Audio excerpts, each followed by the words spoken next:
आपकी कड़ी मेहनत कभी बेकार नहीं जा सकती। नमस्ते बच्चों, मैं सुगना। आज के वीडियो में हम +2 का पाठ जूझ कंप्लीट करेंगे, जिसको लिखा है आनंद यादव ने। फर्स्ट पार्ट में हमने पढ़ा था कि लेखक अपनी माँ के साथ गांव के मुखिया दत्ताजी राव के पास जाकर अपनी पढ़ाई की इच्छा को बताते हैं। दत्ताजी लेखक के पिता को अपने पास बुलाकर लेखक की आगे की पढ़ाई कंप्लीट करने के लिए कहते हैं, लेकिन लेखक के पिता लेखक के सामने एक शर्त रख देते हैं कि सुबह जल्दी उठकर खेतों का काम करने के बाद ही स्कूल जाओगे और स्कूल से आते ही खेतों का काम करोगे और पशुओं का काम करोगे, और जिस दिन खेतों में काम अधिक होगा उस दिन स्कूल नहीं जाने दूंगा। हाँ, खेत में काम होगा तो गैर हाजिर रहना ही चाहिए, कि लेखक ने कहा ऐसा। मैं ऐसे बोल रहा था मानो मुझे सारी बातें मंजूर हो। मन आनंद से उमड़ रहा था। लेखक बहुत खुश हुए थे जैसे ही उनके पिताजी ने ये अनुमति दे दी, लेकिन सारी शर्तें भी मंजूर कर ली कि कहीं पिताजी मेरे को स्कूल जाने से मना ना कर दे। हाँ, इतना मंजूर हो तो पाठशाला जाना, नहीं तो यह पढ़ना लिखना किसी काम का नहीं कि खेत का काम करोगे तो ही स्कूल जाओगे, वरना नहीं जाने दूंगा। मैं सवेरे शाम खेतों पर आता रहूंगा ने। लेखक ने बिल्कुल बिना डर के हाँ भर दी कि हाँ, मैं सुबह शाम खेतों में काम करूंगा। हाँ, यदि नहीं आया किसी दिन तो देख, गांव में जहाँ मिलेगा वहीं कुचलता हूँ कि नहीं तुझे। लेखक के पिता ने कहा कि जिस दिन खेत में नहीं मिला, मेरे को खेत में नहीं काम करने के लिए गया, उस दिन कहीं पे मिल गया मैं पिटूंगा, वहीं पिटाई करूंगा। तेरे ऊपर पड़ने का भूत सवार हुआ है, मुझे मालूम है। बालिस्टर नहीं होने वाला तू, बालिस्टर बैरिस्टर यानी कि वकील नहीं बनने वाला। दादा बार बार कुर कर रहा था, यानी ऐसे ही गुनगुना रहे थे, बोल रहे थे लेखक के ऊपर गुस्से से। मैं चुपचाप गर्दन नीचे करके खाने लगा, चुपचाप ही खाना खाने लग गए। लेखक को पता थी अगर कुछ बोला तो इनका गुस्सा फूट पड़ेगा, स्कूल जाने के लिए मना कर देंगे। रोते धोते पाठशाला फिर से शुरू हो गई कि ऐसे ही बड़ी मुश्किल से लेखक स्कूल जाने के लिए तैयार हुआ। गर्मी सर्दी हवा पानी वर्षा भूख प्यास आदि का कुछ भी ख्याल न करते हुए खेती का काम की चक्की में 11 से 5 बजे तक पिसते रहने से छुटकारा मिल गया कि सुबह शाम तो खेतों में काम करेंगे, लेकिन जो सुबह 11 बजे से 5 बजे तक कितनी भी सर्दी हो, कितनी भी गर्मी क्यों ना हो, भूखे हो प्यासे हो, पूरा का पूरा इतनी कड़ी मेहनत करते थे लेखक खेतों के अंदर कि अब वो काम नहीं करना पड़ेगा। उस चक्की की अपेक्षा मास्टर की छड़ी की मार अच्छी लगती थी, उसे मैं मज़े से सहन कर लेता कि अगर स्कूल के अंदर टीचर पिटाई भी करेगा ना तो कोई दिक्कत नहीं। उस धूप से, उस सर्दी से, उस काम से तो अच्छा है, खेतीबाड़ी के काम से तो अच्छा है स्कूल के अंदर ही पढ़ना, टीचर की मार खाना ही। क्योंकि लेखक को पता था, वो पहले भी उन्होंने लेखक ने जिक्र किया है कि मेरे को समझ में था कि खेतीबाड़ी से कुछ नहीं मिलने वाला, पढ़ाई लिखाई करके कुछ तो कर ही लेंगे। दोपहरी भर की कड़क धूप का समय पाठशाला की छाया में व्यतीत हो रहा था। गर्मी के 2 महीने आनंद में बीत गए। लेखक को ये बता रहे हैं कि 2 महीने जो गर्मी के थे वो स्कूल में अच्छे व्यतीत हुए, वरना तो कड़ी धूप में हम मेहनत करते थे खेतों के अंदर। फिर से 5वीं में जाकर बैठने लगा। फिर से नाम लिखवाने की ज़रूरत नहीं पड़ी, क्योंकि नाम तो चल रहा था, बीच में वो गए नहीं थे। 5वीं नापास की टिप्पणी नाम के आगे लिखी हुई थी। जब अब्सेंट इतने दिन रहे, पूरा 1 साल, तो फेल हो गए थे, नापास। वह 5वीं की ही हाजिरी रजिस्टर में लिखा रह गया था। पहले दिन कक्षा में गया तो गली के 2 लड़कों को छोड़कर कोई भी पहचान का नहीं था, क्योंकि उनके जो कक्षा वाले बच्चे थे वो तो आगे की कक्षा में चले गए थे, वो तो 6th में हो गए थे। 2 गली के जो लड़के थे वो भी जान पहचान वाले थे, दूसरे तो और ही लग रहे थे लेखक को। मेरे साथ के सभी लड़के आगे चले गए थे। मेरी अपेक्षा कम उम्र के और मैं जिन्हें कम अकल का समझता था उन्हीं के साथ अब बैठना पड़ेगा। ये पहले इंटेलिजेंट थे लेखक और एक जितनी उम्र के थे, लेकिन अब तो उनकी छोटी उम्र के साथ वाले लड़कों के साथ उनको बैठना पड़ा। यह बात कक्षा में पहुंचने पर समझ में आई। मन खट्टा हो गया कि बड़ा बुरा लग रहा था लेखक को। बाहरी अपरिचित जैसा एक बेंच के एक सिरे पर कोने में जा बैठा। ये अपनी फीलिंग बता रही हैं कि 1 साल उनका जो बर्बाद हुआ था और फिर स्कूल में गए तो उनको कितना बुरा लग रहा था। मास्टर कौन है इसका पता नहीं था, कि कौन पढ़ाता है, कौन सा सब्जेक्ट कहाँ बैठना होता है, किस टाइम कौन सी पीरियड लगते हैं, लेखक को कोई जानकारी नहीं थी। पुरानी किताबें और पुरानी कापियों का उस कक्षा से कोई संबंध नहीं था, यानी कि सारा का सारा जो सिलेबस था वो चेंज हो गया था। फिर भी लट्ठे के बने थैले में उन्हें ले आया था। बस अड्डे पर कोई लड़का अपनी पोटली संभाले किसी इंतजार में जैसे बैठा होता है, उसी तरह मैं अपनी पढ़ाई की पुरानी धरोहर संभाले बैठा था। पुरानी धरोहर यानी कि उनकी जितनी भी बुक थी वो लेखक ने संभाल के रख रखी थी, कि जिस प्रकार कोई लड़का बस का वेट करता है, कि मैं भी वेट कर रहा था कि मैं किसी तरह से घर वालों को मना लूँगा, पूरी मेहनत करूँगा। यही तो पाठ का नाम है, जूझ, संघर्ष, कि मेरे को पढ़ना है। इसीलिए तो उन्होंने बुक संभाल करके रखी थी, जुनून था उनके ऊपर पढ़ने का। क्या नाम है मेहमान? नया दिखाई देता है या गलती से इस कक्षा में आ बैठे हो? कक्षा के सबसे ज़्यादा शरारती चौहान के लड़के ने सामने आकर खिल्ली उड़ाने के स्वर में पूछा, कि चौहान का जो लड़का है उसने ऐसे मजाक किया, शरारती लड़का था, कि नए हो, मेहमान हो, या भूल से आकर बैठ गए, इस तरह से कोई मजाक किया लेखक के साथ। मेरे ध्यान में आया कि मेरी पोशाक भी अजनबी जैसी है। बालगुड़ी की लाल माटी के रंग में मटमेली हुई धोती और गमछा पहनकर मैं अकेला ही बैठा था। बाकी के तो कोई पैंट शर्ट पहने बैठे थे, कोई पजामा कुर्ता पहने बैठा था। लेखक वहाँ धोती और गमछा, और वो भी मेली पहने बैठे थे। अजनबी से लग रहे थे, अलग ही लग रहे थे बच्चों में। देखें देखें तुम्हारा गमछा। गमछा होता है अंगोछा, जो सर के ऊपर रखते हैं, इस तरह से पतला कपड़ा। कहते हुए उसने मेरा गमछा खींच लिया। गया अब मेरा गमछा, कि अब तो ये तो फाड़ देंगे इसको, पूरी कक्षा में इसकी खींचातानी होगी और फट जाएगा। मन में यह सोचकर रुआंसा हो गया, रुआंसा की रोने वाला मुंह बना लिया। लेकिन वैसा कुछ हुआ नहीं। उस लड़के ने उसे अपने सिर पर लपेट लिया और मास्टर की नकल करते हुए उसे उतारकर टेबल पर रखकर अपने सिर पर हाथ फेरते हुए हुश की आवाज़ की। हुश की यानी कि वो मेला था। उसने कहा कि वो छी, ये कितना गंदा है, इस तरह से। इतने मास्टर आ गए और वह गुंडा झट से, वह गुंडा कौन, जो शरारती लड़का था, अपनी जगह पर जा बैठा। मेरा गमछा टेबल पर ही रहा। पहले दिन ही इस घटना ने मेरे दिल की धड़कन बढ़ा दी और छाती में धक धक होने लगा। लेखक तो बहुत डर रहे थे कि मेरा अंगोछा वहां पड़ा है, अब टीचर पता नहीं मेरे साथ कैसा बर्ताव करेंगे। 99 मास्टर कक्षा में आए। टेबल पर मटमेला गमछा देकर उन्होंने पूछा, किसका है रे? मेरा है मास्टर। तू कौन है? मैं जकाते, पिछले साल फेल होकर इसी कक्षा में बैठा हूँ। लेखक से पूछा कि आप कौन हो? तो उन्होंने कहा कि मैं पिछले साल फेल हो गया था। लेखक ने उत्तर दिया कि मैं अब यहाँ स्कूल में दोबारा आया हूँ। गमछा ले जा पहले। उसने छड़ी से मेरा गमछा, उसने किसने, टीचर ने, उठाकर नीचे डाल दिया। मैं उसे उठाने गया तो कहा, यहाँ क्यों रखा है मूर्खों की तरह, कि पागल हो गया, यहाँ अपना गमछा रख दिया। मैंने नहीं रखा मास्टर, उस लड़के ने मेरे सिर से छीन लिया और यहाँ रख दिया। यह उत्तर लेखक ने दिया। यह चौहान का बच्चा बिना बात के उठक पटक करता है। कहते हुए मास्टर उस लड़के की ओर चले। अब उसको दंड देंगे। जैसे ही मैंने उसका नाम लिया, मास्टर ने मेरे बारे में और भी पूछताछ की और वामन पंडित की कविता पढ़ाने लगे। वामन पंडित कौन? मराठी के कवि, उनकी कविता पढ़ाने लग गए। बीच की छुट्टी में मेरी धोती की काछ उस लड़के ने 2 बार खींचने की कोशिश की। काछ होती है लांग, ऐसे धोती बांध कर जो पीछे से ऐसे लगा देते हैं। लेकिन मैं फिर दीवार की तरफ पीठ करके जा बैठा तो पूरी छुट्टी होने से पहले उठा नहीं। डर के मारे दीवार के सटकर लग गए लेखक तो, कि कहीं मेरी ये धोती ना खोल दे। खिलौने के लिए बनाए गए कोआ के बच्चे को खुले में रख देने पर जैसे कोए चारों ओर से उस पर चोंच मारते हैं, वैसा ही मेरा हाल हो गया था कि बच्चे शरारत कर रहे थे नया देख कर लेखक के साथ। मेरी ही पाठशाला मुझे चोंच मार मार कर घायल कर रही थी कि मेरा स्कूल था। लेकिन अब मेरे साथ 1 साल जैसे ही मैं पीछे उनसे रह गया तो पता नहीं, मेरा तो बुरा हाल था। बच्चों के साथ लेखक घुल मिल नहीं पाए। वो पहला दिन था। घर जाते समय सोच रहा था कि लड़के मेरी खिल्ली उड़ाते हैं, मजाक उड़ाते हैं, धोती खींचते हैं, गमछा खींचते हैं, तो इस तरह कैसे निभा होगा, कि इनके साथ मैं कैसे रह पाऊंगा। नहीं जाऊंगा ऐसी पाठशाला में, ऐसा मन बना रहे थे। इसे तो अपना खेत ही अच्छा, चुपचाप काम करते रहो। गली के 2 ही लड़के हैं कक्षा में, वे भी मुझसे भी कमज़ोर हैं, वे क्या मदद करेंगे। कि मैं तो सोच रहा था कि 2 महीने में मेरा जो सिलेबस है वो कंप्लीट कर लूँगा, लेकिन अब मेरी मदद कौन करेगा, बच्चे तो मेरे साथ मजाक उड़ा रहे हैं। मन उदास हो गया। लेखक दुखी हो गए। 4वीं से 5वीं तक पाठशाला अपने लगती थी। जब टाइम टू टाइम जा रहे थे लेखक तो अच्छा लग रहा था, लेकिन अब वह एकदम पराई पराई जैसी लगने लगी। अपना वहाँ कोई नहीं है, क्योंकि कोई दोस्त वहाँ लेखक का नहीं बना। सवेरे हो जाने पर मैं उमंग में था।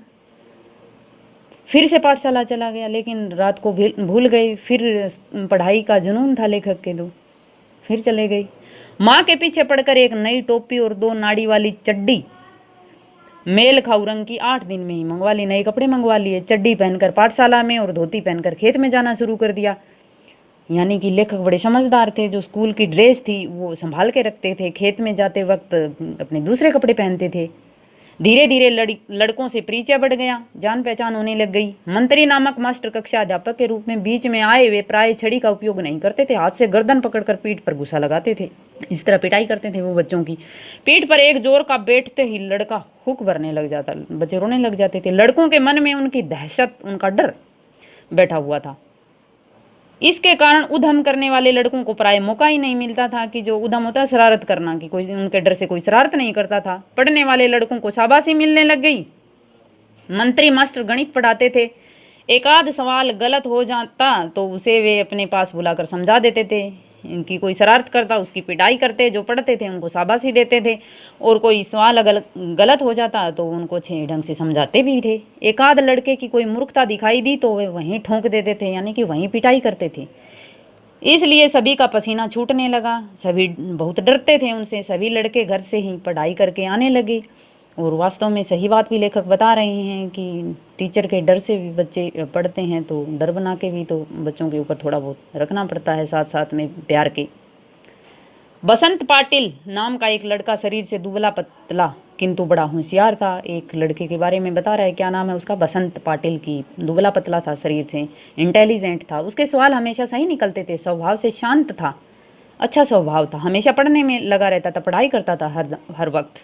घर से पूरी तैयारी करके आता होगा, दूसरों के सवालों की जांच करता था। लेखक को लग रहा कि इतना इंटेलिजेंट है तो घर पे पढ़ाई करता होगा। मास्टर ने उसे कक्षा का मॉनिटर बना दिया था, हमेशा पहली बेंच पर बैठता, बिल्कुल मास्टर के पास। कक्षा में उसका सम्मान था, इंटेलिजेंट होगा तो सम्मान तो रहेगा कक्षा के अंदर। मुझे यह लड़का मेरी अपेक्षा छोटा लगता था, कि मेरी इसी उम्र में छोटा था। मैं उससे पहले ही 5वीं में पहुंच गया था, गलती से पिछड़ गया। फिर पश्चाताप कर रहे हैं कि मैं भी इंटेलिजेंट होता, मैं भी अब आगे की क्लास में चला जाता। इसलिए मास्टर को कक्षा की मॉनिटरी मेरे हाथ में सौंपनी चाहिए। मुझे ऐसे लगने लगा कि लेखक जैसे ही पढ़ने लगे कि मैं बड़ा हूँ तो मेरे को मॉनिटरी दे देनी चाहिए। दूसरी ओर यह भी लगता था कि मुझे 2 महीने में 5वीं की पूरी तैयारी करके अच्छी तरह पास भी होना है। कक्षा में दंगा करना और पढ़ाई की उपेक्षा करना मेरे लिए मुनासिब होता सही नहीं है, कि मुझे तो पढ़ाई करनी है, दूसरी तरफ ध्यान ही नहीं देना, वरना 2 महीने में मैं मेरे जो सिलेबस है वो कैसे कंप्लीट करूँगा। हम तो इस कक्षा में ऊपरी हैं, यह नहीं भूलना चाहिए। इन सब बातों के कारण मेरा सारा ध्यान पढ़ाई की ओर ही रहा, और बसंत पाटिल की तरह की पढ़ाई का काम करने लगा। बसंत की तरह इंटेलिजेंट बच्चे को देखकर अगर पढ़ने का मन हो तो उसी तरह दूसरे बच्चे पढ़ते हैं। मैंने अपनी किताबों पर अखबारी कागज़ के कवर चढ़ा लिए, अपना बस्ता व्यवस्थित रखने लगा, कि अपने बैग को सही ढंग से संभाल कर रखते थे, और अपनी कॉपियों पे, अपने बुक पर अखबार के जो कवर थे वो चढ़ाते थे। यानी कि पढ़ने लिखने के लिए अपने बुक हैं, अपना स्कूली बैग है, स्कूली जो अदर थिंग्स हैं उनको संभाल कर रखनी होती है। यह लेखक साथ साथ में पाठकों को या स्टूडेंट को बताना चाहते हैं, तभी तो इन बातों का वर्णन बीच में उन्होंने किया है। हमेशा कुछ न कुछ पढ़ने बैठता था, कि हमेशा कुछ न कुछ पढ़ता ही था। उसने यदि कक्षा में कोई शाबाशी का काम किया तो मैं भी दूसरे दिन वैसा ही कुछ करने लगा। मन की एकाग्रता के कारण गणित झटपट समझ में आने लगा और सवाल सही भी होने लगे। स्टडी करने के लिए जो एक और गुण होना चाहिए वो भी हमें लेखक यहाँ बता रहे हैं, कि मैं पहले पीछे रह गया था, लेकिन एकाग्रता यानी कि एक गर्चित दिमाग को अगर हम करें, मन उसके ऊपर ही लगाएं, तो वो सवाल भी हमें समझ में आ जाते हैं। कि लेखक भी कुछ इस तरह से करने लग गए थे। कभी कभी बसंत पाटिल के साथ साथ एक तरफ से वह तो दूसरी तरफ से मैं लड़कों के सवाल जांचने लगे। अब तो लेखक इंटेलिजेंट हो गए थे, बसंत पाटिल की तरह दूसरों लड़कों के सवाल लेखक देखते थे। इसके कारण मेरी और बसंत की दोस्ती भी जम गई। दोनों इंटेलिजेंट थे, दोस्त तो बनने ही थे। एक दूसरे की सहायता से कक्षा में हम अनेक काम करने लगे। मास्टर मुझे आनंदा कहकर बुलाने लगे। मुझे पहली बार किसी ने आनंदा कहकर पुकारा। माँ कभी आनंदा कहती परंतु बहुत कम। आनंदा माँ ही कहती थी, कोई और नहीं कहता था, तो लेखक उनको आनंदा कहते थे। मास्टरों के इस अपनेपन के व्यवहार के कारण और बसंत की दोस्ती के कारण पाठशाला में मेरा विश्वास बढ़ने लग गया। जब किसी टीचर के साथ बच्चे क्लोज हो जाते हैं तो फिर स्कूल में और पढ़ाई के अंदर बच्चों का मन लगने लग जाता है। न डोट वा डोट सोंदेलगेकर, ये डॉट डॉट लगा रखे हैं, लाघव चिन्ह है। वैसे लाघव चिन्ह जीरो की तरह लिखा जाता है संक्षेप में करके, क्योंकि मराठी लोगों के नाम बड़े बड़े होते हैं। लेखक ने यहाँ संक्षेप में करके लिखा है कि उनके जो टीचर थे मराठी पढ़ाते थे, उनका नाम था सोंदलगेकर। पढ़ाते समय वे समय में रम जाते, पढ़ाते वक्त पढ़ाई के अंदर ही खो जाते थे। विशेषतः वे कविता बहुत ही अच्छे ढंग से पढ़ाते थे। कविता पढ़ाने का उनका स्टाइल बहुत अच्छा था। सुरीला गला, छंद की बढ़िया चाल और उसके साथ ही रसिकता थी उनके पास। रस टपकता था उनकी पढ़ाने में, उनकी कविता के अंदर। पुरानी नई मराठी कविताओं के साथ साथ उन्हें अनेक अंग्रेजी कविताएं कंठस्थ मुख जवानी याद की। अंग्रेजी की मराठी की कविताएं उन्हें मुख जवानी याद थी। अनेक छंदों की लय, गति, ताल उन्हें अच्छी तरह आते थे। उनको छंदों की, लय की, गति की पूरी जानकारी थी। पहले वे एकाध कविता गाकर सुनाते, फिर बैठे बैठे अभिनय के साथ कविता का भाव ग्रहण कराते। कि कविता को अगर गाकर और अभिनय के साथ पढ़ाया जाए तो वो कंठस्थ भी हो जाती है और उसके भाव बड़े अच्छे ढंग से समझ में आते हैं। और उसी प्रकार भी उनके मराठी के टीचर उनको कविता पढ़ाते थे। ये बात लेखक बताते हैं हमें। उसी भाव की किसी अन्य कवि की कविता भी सुनाकर दिखाते। बीच में कवि यशवंत बोरकर, तांबे, गिरीश, केशव कुमार आदि के साथ अपनी मुलाकात के संस्मरण सुनाते कि जो मराठी के कवि थे उनके साथ उनके जो टीचर मराठी वाले थे सोंदेलगेकर, वो उनकी मुलाकात हुई थी, उनके बारे में भी बच्चों को बताते थे। वे स्वयं भी कविता करते थे, खुद भी कविता रचते थे। याद आ गई तो वे अपनी भी एकाध सुना दिया करते थे। अपनी कविता रची हुई भी क्लास के अंदर वो सुनाते थे। यह सब सुनते हुए, अनुभव करते हुए मुझे अपना भान ही नहीं रहता, मुझे अपने आप का पता ही नहीं चलता। इतना मैं उनकी कविताओं में खो जाता था। मैं अपनी आंखों और कानों में प्राणों की सारी शक्ति लगाकर, यानी कि मन को एकाग्रचित करके, दम रोक कर मास्टर के हाव भाव, ध्वनि, गति, चाल और रस पीता रहता था कि उनकी कविताओं के आनंद में डूबा रहता था। लेखक अपनी बात कर रहे हैं। सुबह शाम खेत पर पानी लगाते हुए या ढोर चराते हुए, कि खेतों में काम करते हुए, ढोर होते पशु चराते हुए, अकेले में खुले गले से वे सारी कविताएं मास्टर के हाव भाव, यति गति, यति ठहराव, गति प्रवाह, आरो अवरो, उतार चढ़ाव, यानी कि कविता का कहाँ रुकना है, कहाँ लंबी आगे कविता को करना है, जो उनके उतार चढ़ाव जिस प्रकार उनके मास्टर करते थे उसी प्रकार के खेतों में काम करते हुए लेखक भी कविता गाया करते थे। उन कविताओं के अर्थों से खेलता हुआ मैं आगे पीछे आता जाता था कि साथ साथ में कविताओं के अर्थों को ग्रहण करते थे। मास्टर जिस प्रकार बैठे बैठे अभिनय करते थे, मैं पानी लगाते लगाते वैसा अभिनय करता था कि मैं काम करते करते ही लेखक अपनी स्टडी करते थे, कविताएं याद करते थे। क्यारियाँ पानी से कब की भर गई हैं इसका भान भी नहीं रहता। भान यानी मुझे पता ही नहीं चलता खेत की क्यारियाँ पानी की कब भर गई। लेखक इतनी कविताओं के अंदर खो जाते थे। मास्टर की चाल पर दूसरी कविताएं भी पढ़ी जा सकती है, इसका पता भी मुझे उसी समय चला। उसी समय कब? पढ़ते वक्त, कविताएं गुनगुनाते वक्त। इन कविताओं के साथ खेलते हुए मुझे दो बड़ी शक्तियाँ प्राप्त हुई। लेखक कहते हैं कि इन कविताओं को करते हुए मुझे दो शक्ति प्राप्त हुई थी। कौन सी?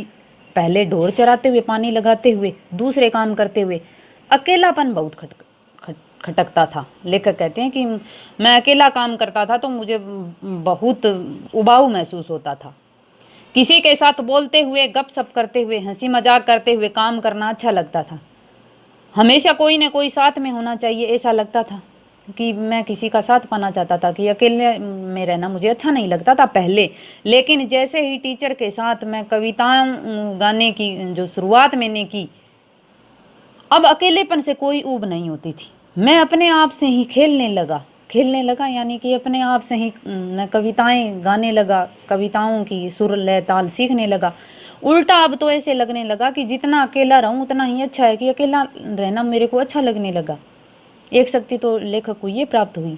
इसी कारण कविता ऊंची आवाज़ में गाई जा सकेगी, कि अकेले अच्छे ढंग से ऊंची आवाज़ में कविता गा लेंगे। किसी भी तरह का अभिनय किया जा सकता है, कि अच्छा हो बुरा हो, अपने आप खुद प्रैक्टिस हो सकती है इसकी अकेले में। कविता गाते गाते थुई थुई करके नाचा जा सकता है, कि साथ साथ में नाचा भी करते थे लेखक। मैं सचमुच ही नाचने लगता था। लेखक कविताओं में इतने खो जाते थे कि नाचना शुरू कर देते थे। मैंने अनेक कविताओं को अपनी खुद की चाल में गाना शुरू कर दिया था, अपनी सुर लय ताल लगाना शुरू कर दी थी लेखक ने।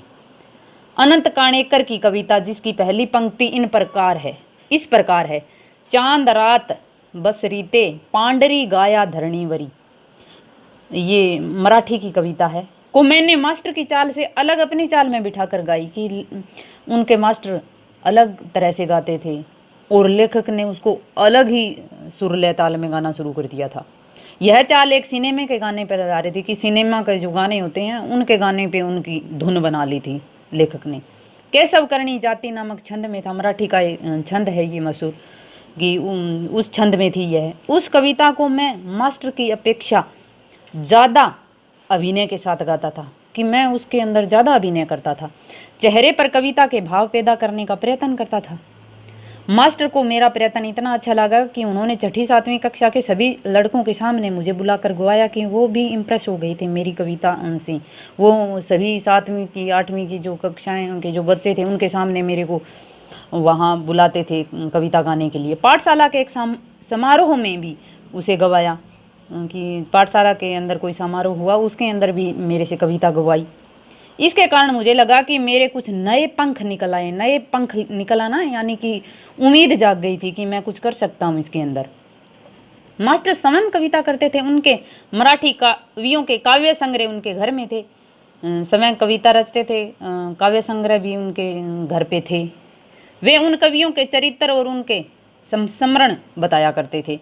इसके कारण ये कवि लोग मुझे आदमी ही लगने लगे थे, कि उनके जीवन परिचय पढ़कर हम क्लोज आ जाते हैं, समझने लग जाते हैं उनके जीवन के बारे में। खुद सौंदेल के मास्टर कवि थे, इसलिए यह विश्वास हुआ। ये देखो किस प्रकार आनंद यादव की तस्वीर दे रखी है कि काम करते हुए पशुओं को चराते हुए उसके ऊपर कविता लिख रहे हैं, कि कवि भी अपने जैसा ही एक हाड़ मास का क्रोध लोभ का मनुष्य ही होता है, यानी कि कोई कवि होता है वो भी मनुष्य ही होता है। और ये इस बात के माध्यम से लेखक पाठकों को ये बताना चाहते हैं कि कौन सी प्रसिद्धि पर भी हम पहुंचना चाहे, कौन सी भी मंजिल पे हम जाना चाहते हैं, कोई अफसर क्यों ना हो, कितनी बड़ी भी शख्सियत क्यों ना हो, वो व्यक्ति होता है। और हम भी तो व्यक्ति हैं, हम भी तो संघर्ष करके उस पद को प्राप्त कर सकते हैं। मुझे भी लगा कि मैं भी कविता कर सकता हूँ, कि मैं भी कवि बन सकता हूँ। वो भी तो व्यक्ति हैं, मनुष्य ही तो हैं, मैं क्यों नहीं बन सकता। वो भी हाड़मास के हैं, मैं भी हाड़मास का हूँ। मास्टर के दरवाजे पर छाई हुई मालती की बेल पर मास्टर ने कविता लिखी थी, कि मास्टर ने कविता लिखी थी, मालती की बेल थी उनके दरवाजे पर, उसके ऊपर एक कविता लिखी थी। वह कविता और वह लता मैंने दोनों ही देखी थी, उनकी कविता भी मैंने पढ़ी और उस बेल को भी मैंने देखा था। इसके कारण मुझे लगता था कि अपने आसपास, अपने गांव में, अपने खेतों में कितने ऐसे दृश्य हैं जिन पर मैं कविता बना सकता हूं, कि यानी कि कविता तो आसपास की चीज़ों को देखकर हम बना सकते हैं। यह सब कुछ अनजाने में ही होता जा रहा था। भैंस चराते चराते मैं फसलों पर, जंगली फूलों पर तुकबंदी करने लगा, तुक्का लगाने लगे कविताओं के, उन्हें जोर जोर से गुनगुनाता भी था और मास्टर को दिखाने भी लगा। कविता लिखने के लिए खीसा में कागज़ और पेंसिल रखने लगा, अपने पास पेंसिल और कागज़ रखने लगे। कभी वह न होते तो लकड़ी के छोटे टुकड़े से भैंस की पीठ पर रेखा खींचकर लिखता था, या पत्थर की शिला पर कंकड़ से लिख देता था। इस तरह अपनी कविताएं लेखक लिखा करते थे। जब कंठस्थ हो जाती तो उनको पहुँच देता, साफ कर देता। जब उनको याद हो जाती, किसी रविवार के दिन एक आध कविता बन जाती तो सोमवार के दिन मास्टर को दिखाता, कि रविवार को वो कविता बना लेते तो सुबह सोमवार को अपने टीचर को दिखाते, मराठी के जो उनके टीचर थे। बहुत बार तो सवेरा होने तक का धीरज छूट जाता और मैं रात को ही मास्टर के घर जाकर कविता दिखाता। वो इतने उत्सुक हो जाते कि उनसे रहा ही नहीं जाता। जैसे ही उनकी कविता पूरी हो जाती वो सोमवार का वेट ही नहीं करते, रात को ही मास्टर जी के घर चले जाते कविता दिखाने के लिए। वे उसे देखते और शाबाशी देते कि बहुत अच्छी कविता लिखी है। मास्टर भी उनका हौसला बंधाते। और फिर कभी कभी तो कविता के शास्त्र पर एक पूरी महफिल हो जाती, यानी कि गुरु और शिष्य दोनों कविताओं पर पूरी बात करते। बोलते बोलते मास्टर बताते कवि की भाषा कैसी होनी चाहिए, यानी कि कविता आप कर रहे हो तो आपको किस किस बात की जानकारी रखनी चाहिए। उनके जो टीचर थे वो समझाते हैं। संस्कृत भाषा का उपयोग कविता के लिए किस तरह होता है? छंद की जाति कैसे पहचानें कि छंद किस तरह के होते हैं, किस तरह से कविता में से हम छंद बना सकते हैं, छंद को निकाल सकती हैं, उसका लय क्रम कैसा देखें, अलंकारों में सूक्ष्म बातें कैसी हो, अलंकारों का भी एक शास्त्र होता है, कवि को शुद्ध लेखन करना क्यों ज़रूरी है, कि कविता लिखने के लिए जो जो चीज़ें ज़रूरी होती हैं वो चीज़ें सारी कि सारी लेखक को उनके टीचर बताते कि अलंकार होने ज़रूरी हैं, किस प्रकार हम कविताओं में अलंकार लिख सकते हैं, कविता लिखने के लिए शुद्ध भाषा का होना बहुत ज़रूरी है। ये सारी चीज़ें लेखक के जो टीचर थे वो बताते। शुद्ध लेखन के नियम क्या हैं आदि अनेक विषयों पर वे सहज बातें बताते थे। मुझे उनके प्रति अपनापन अनुभव होता था, वे बिल्कुल क्लोज आ गए थे उनके। वे मुझे पुस्तक देते थे, अलग अलग प्रकार के कविता संग्रह देते थे। उन्होंने कई नई तरह की कविताएं सुनाई तो लगा मैं इस ढर्रे पर कविता बनाऊं, कि मैं भी उनकी कविताओं पर एक कविता बनाऊं। फिर तो सारे दिन उस दिशा में मेरी कोशिश चलती रहती। इन बातों से मैं सौंदेलगेकर मास्टर के बहुत नज़दीक पहुंच गया था और जाने अनजाने मेरी मराठी भाषा सुधरने लगी थी। कि ऐसे लगातार प्रैक्टिस करने से लेखक बताते हैं कि मेरी जो मराठी भाषा थी वो सुधर रही थी। उसे लिखते समय मैं बहुत सचेत रहने लगा कि जैसे ही हम किसी चीज़ में मन लगाते हैं तो फिर पूरा ध्यान लगाकर उसको काम करते हैं। तो उनका मन था कविता करने का, तो सचेत रह कर के वो ये काम करते थे। अलंकार, छंद, लय आदि को सूक्ष्मता से देखने लगा, शब्दों का नशा चढ़ने लगा और ऐसा लगने लगा कि मन में कोई मधुर बाजा बजता जा रहा।